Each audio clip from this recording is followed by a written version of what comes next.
Primer domingo de Cuaresma. No podemos olvidar el contexto en el cual nos estamos moviendo. Es un contexto precioso, es un contexto de fe. Es el contexto del año jubilar. Este contexto nos enmarca totalmente este camino cuaresmal. Un contexto del año jubilar donde Dios quiere nuevamente reiniciar, renovar nuestra vida. No podemos perderlo de vista, porque es un gran regalo que no podemos dejar de aprovechar. Y estamos en la cuaresma, como lo hemos empezado, ¿no? Hemos empezado este camino cuaresmal donde Dios, por medio de la liturgia, nos invita a toda la iglesia a poder volver a Él, a mirarle. ¿Y cuál es el camino que nos propone? ¿Cuál es el camino? El día de hoy el Evangelio que es de San Lucas, el Evangelio de San Lucas capítulo 4 del 1 al 13.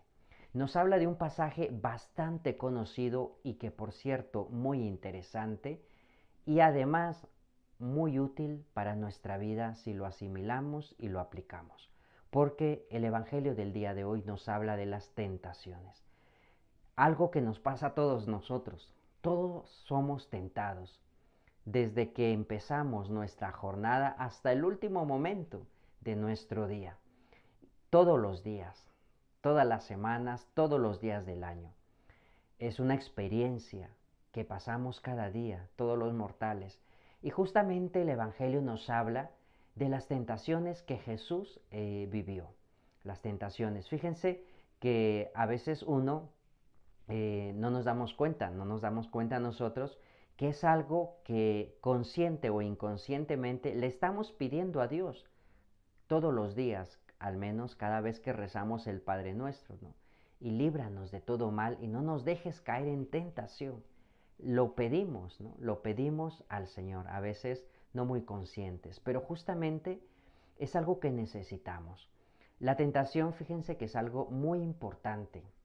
La tentación es la prueba y es importante que nosotros aprobemos estas pruebas que nos toca pasar cada momento. Las pruebas son necesarias, ¿no? Los estudiantes en las escuelas, en las universidades, cuando terminamos un grado, necesitamos ser evaluados. Es la forma como los profesores, por ejemplo, pues de una u otra manera buscan observar, mirar, comprobar qué tanto hemos asimilado, ¿no? Los profesores no conciben terminar una asignatura sin buscar un método de prueba. Un tiempo cuando yo trabajaba, antes de ser sacerdote o misionero, yo estudié ingeniería industrial y estaba en el área de control de calidad de alimentos, ¿no? Y recuerdo que me tocaba hacer unos controles de algunos cereales, ¿no? Algunos alimentos. Unos cereales que llegaban a los almacenes eran cantidades, toneladas enormes. Y no podía recibir cualquier cereal.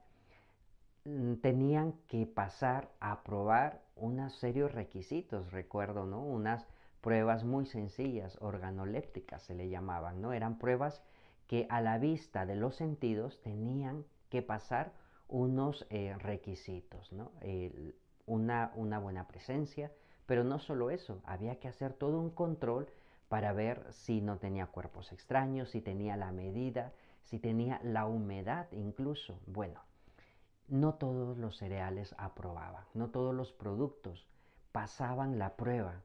Los que pasaban muy bien, pero aquellos que no, había que regresarlos, ¿no? Había que regresarlos para que les hagan un tratamiento o para que se tenga más cuidado en la manipulación de estos productos. La prueba es importante porque justamente prueba qué es lo que hay. Las circunstancias prueban qué es lo que hay. Los problemas, ¿no? Prueban la amistad que hay entre dos amigos, prueban el amor, el grado de compromiso que hay entre nosotros, en una familia. Incluso el grado de compromiso que tenemos en la iglesia. Siempre escuchamos y sabemos, ¿no? de personas que, por ejemplo, en la iglesia se van, otros vuelven y a veces uno cuando pregunta, Las personas te dicen, yo, pues la verdad, esto a mí no me convence. Y claro, ahí miramos qué tanto sentido de pertenencia. Las pruebas nos muestran a veces el sentido de pertenencia que yo tengo con mi familia, ¿no? Un padre, por ejemplo, una madre, ante una dificultad, ¿qué tanto tengo este sentido de pertenencia? ¿O qué cosas aún me faltan? Pues por reforzar. Justamente las pruebas, de una u otra manera, revelan cuál es esa carencia, ¿no? Revelan cuál es el punto débil, ¿no? ¿Qué es aquello que nos está faltando?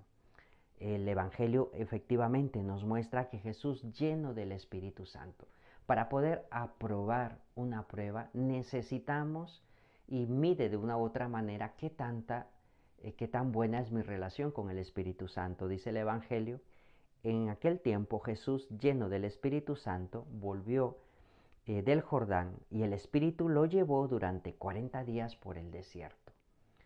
Eh, la prueba me muestra qué tanta sintonía tengo con Dios, qué tan arraigada está nuestra fe.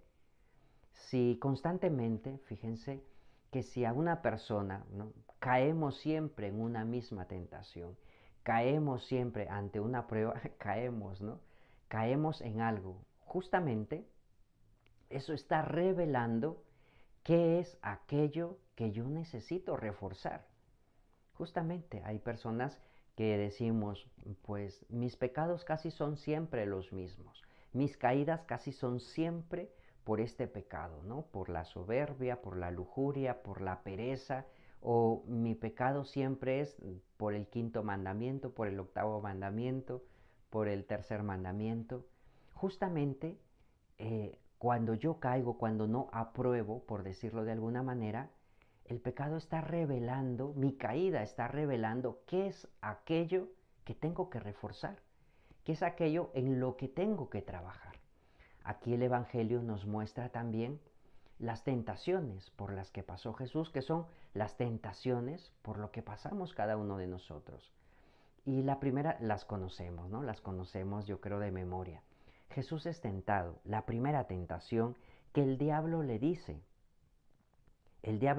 si eres hijo de Dios, di a esta piedra que se convierta en pan. Es decir, tú mismo puedes elaborar, si tienes hambre, tú mismo puedes elaborar el alimento con que puedes saciar tu hambre. Y esto es una tentación que tenemos siempre.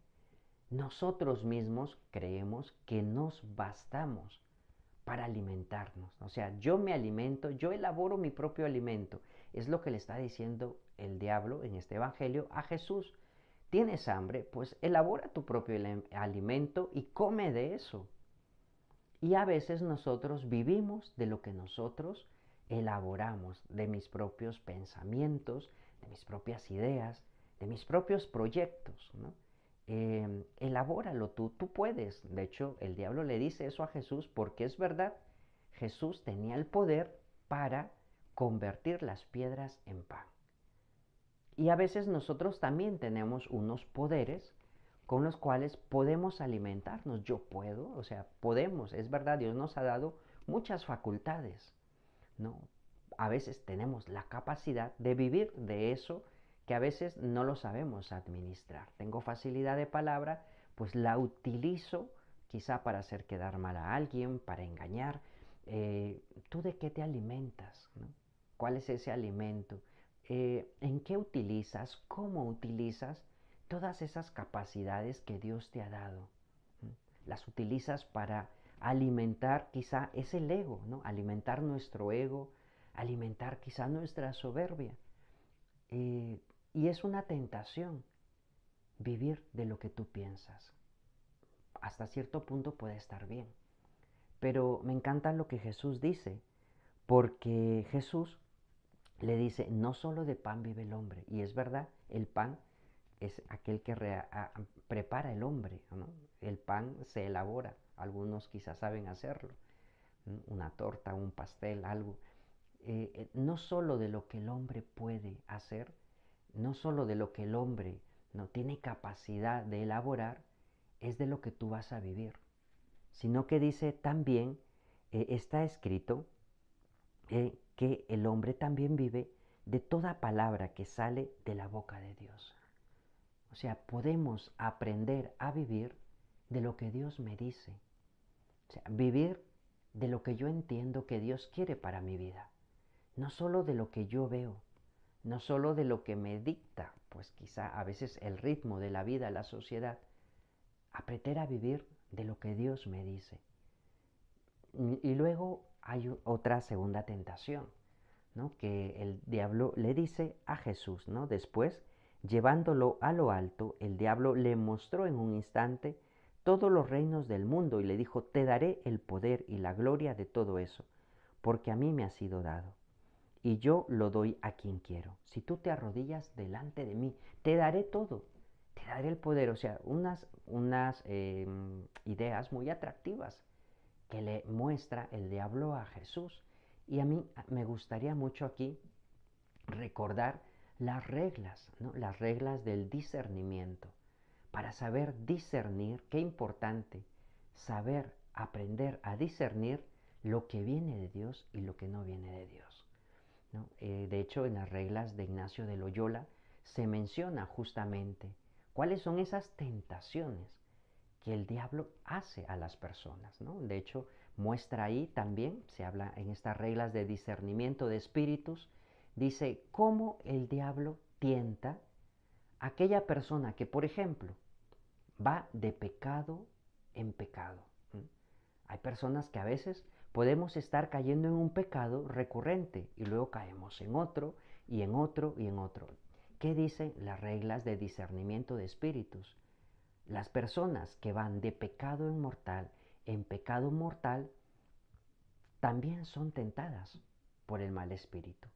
¿Y el mal espíritu cómo las tienta? Proponiéndoles más placeres aparentes, ¿no? Placeres aparentes, o sea, que son pura apariencia, que no dan felicidad, una felicidad momentánea, que son un engaño. Pero dice las reglas de discernimiento de espíritus, las personas, cuidado, cuidado, porque si tú estás de pecado en pecado mortal, el maligno te va a seguir proponiendo más. ¿O cómo saber si yo estoy bien o estoy mal? También puedo darme cuenta según las tentaciones que tengo. Porque si el mal espíritu te está proponiendo placeres aparentes, te está proponiendo eso, quizá justamente estoy cayendo de pecado inmortal y por eso esas son las tentaciones que me propone. Y dice todo lo contrario. Y más bien, cuando una persona está cayendo de pecado inmortal en pecado, ¿cómo actúa el buen espíritu? El buen espíritu a esas personas les remuerde la conciencia, me incordia. O sea, el Espíritu Santo ahí me está recordando y diciendo, no, eso no está bien, eso que has hecho no es bueno, por favor, no lo hagas, ¿no? Te empieza a dar razones, te empieza a incordiar, te empieza a incomodar. A veces la incomodación que tenemos, la incomodidad, perdón, la incomodidad puede ser del buen espíritu. Ahora, las reglas de discernimiento de espíritus también nos dicen, y a una persona, por ejemplo, cómo actúa el buen y el mal espíritu cuando la persona es una persona que está haciendo un camino de seguimiento, es una persona que está intentando purgar sus pecados, o sea, pagar sus culpas, hacer un camino de conversión como es la cuaresma. Cuando hay una persona que está intentando cambiar, que está luchando por hacer la voluntad de Dios, también sobre esa persona actúa el buen espíritu y el mal espíritu. La persona que está cambiando, que está luchando, cuando tú estás luchando, estás intentando darlo todo, salir adelante, ¿qué es lo que pasa? El mal espíritu viene, dice, con mentiras, ¿no? Viene con falsas razones, con falsas verdades que son mentiras, ¿no? Por ejemplo, si tú estás luchando por dejar algo, ¿no? Algo que te está, que te tiene atado, una adicción o algo que te hace dependiente, ¿no? Entonces, el mal espíritu viene justamente a ponerte pensamientos con la finalidad de entristecerte, desanimarte, ¿no? Decir, mira, ¿cómo te vas a perder esto? ¿Cómo te vas a perder este placer? No seas tonto, no seas tonta. Nadie se va a enterar. No lo hagas, mira, no te niegues la felicidad. Total, no le haces daño a nadie. Total, eh, ¿qué más da? El mal espíritu viene justamente y te dice, no, pobre de ti, ¿no? Pobrecito. Cuando no seguías al Señor eras más feliz, lo tenías todo. Mentiras, son puras mentiras. Sin embargo, a la persona que está cambiando, que está haciendo un camino, el buen espíritu viene a animarlo, ¿no? Viene a animarlo, lo motiva, ¿no? Por eso qué bueno escuchar al buen espíritu, ¿no? Entonces, y vemos aquí a Jesús no dejándose engañar por el mal espíritu, ¿no? Le dice, mira, yo todo esto te lo daré. ¿Qué le está proponiendo? ¿No? Un mal aparente, algo, pues algo caduco. Y Jesús no se deja engañar, ¿no? Le está diciendo, si tú te postras ante mí, dice, yo te lo daré todo, ¿no? Te lo daré todo. Y bueno, y luego viene la tercera tentación, que dice que luego lo llevó, ¿no? Lo llevó, dice, a Jerusalén y lo puso en la parte arriba del templo y le dijo, si eres hijo de Dios, tírate de aquí, ¿no? Tírate de aquí, ¿no? Tírate de aquí abajo porque está escrito, ¿no? Que Dios dará órdenes y vendrán los ángeles y te cuidarán. Y Jesús nuevamente aquí no cae en la trampa, no cae en la trampa. Fíjense que me gustaría terminar con tres cosas muy sencillas. Bueno, a ver si me da el tiempo. También justamente en las reglas de discernimiento de espíritus, me ayuda tanto porque nos muestra también cómo el maligno no se engaña. Y me gustaría mencionar aquí tres, ¿no? Tres estrategias del maligno, ¿no? Esto está en las reglas de discernimiento de espíritus. La primera regla, ¿cómo actúa el mal espíritu en ti? Dice Ignacio de Loyola, imagínate que tu vida es como si fuera un castillo. Tú eres como si fuera un castillo. Y el maligno viene como un caudillo, ¿no? Viene alguien que quiere entrar a ese castillo. ¿Qué es lo que hace? Empieza a rondar y conociéndonos muy bien, va a buscar tu punto más débil, ¿no?